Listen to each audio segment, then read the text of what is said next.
Menurut saya, ada yang perlu dikoreksi dari pernyataan ini. Cikal bakal prototipe dari gereja institusional itu tidak hanya berasal dari satu tempat saja. Dan tidak harus dirunut dari Kekaisaran Romawi yang terpecah menjadi Barat dan Timur, lalu ada Roma Konstantinopel. Tidak, karena gereja bertumbuh pada awalnya secara sporadik di tempat-tempat yang berbeda. Yerusalem ada, Antioquia atau di Roma, di tempat-tempat lain secara sporadik bertumbuh gereja itu, dan belum ada monoepiskopat. Satu keuskupan, satu pemimpin yang mengapalai semua daerah, tidak. Tetapi masing-masing daerah ada pemimpinnya. Pemimpin ini pun terminologi yang dipakai belum jelas pada waktu itu. Siapa diakon, siapa presbiter, siapa episkop, siapa veskopo.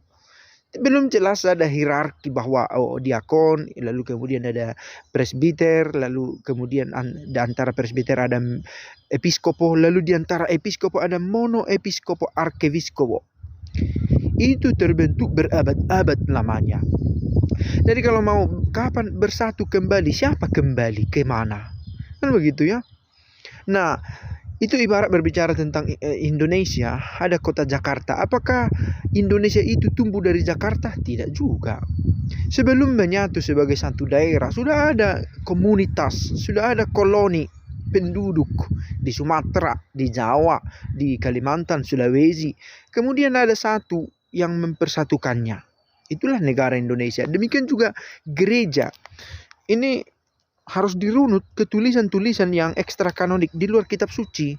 Misalnya tulisan Ignatius Antioquia atau juga Irenaeus yang berbicara tentang hierarki gereja pada waktu itu.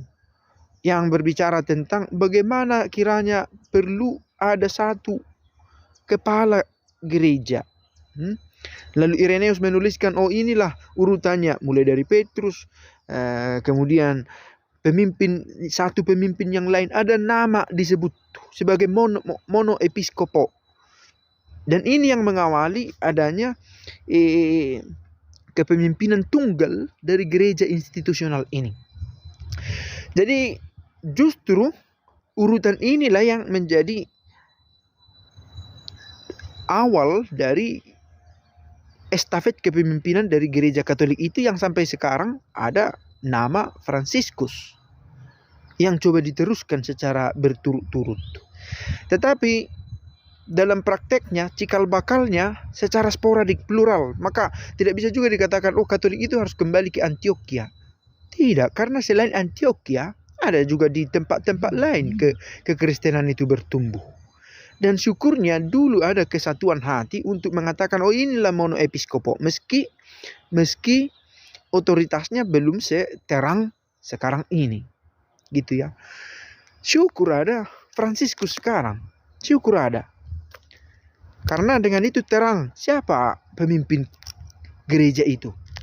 Bahwa ada gereja lain yang tak setuju, Fransiskus itu bukan pemimpin kami. Sudah dari dulu itu, bahwa monoepiskopo ini pun tidak diterima oleh semua kekristenan juga.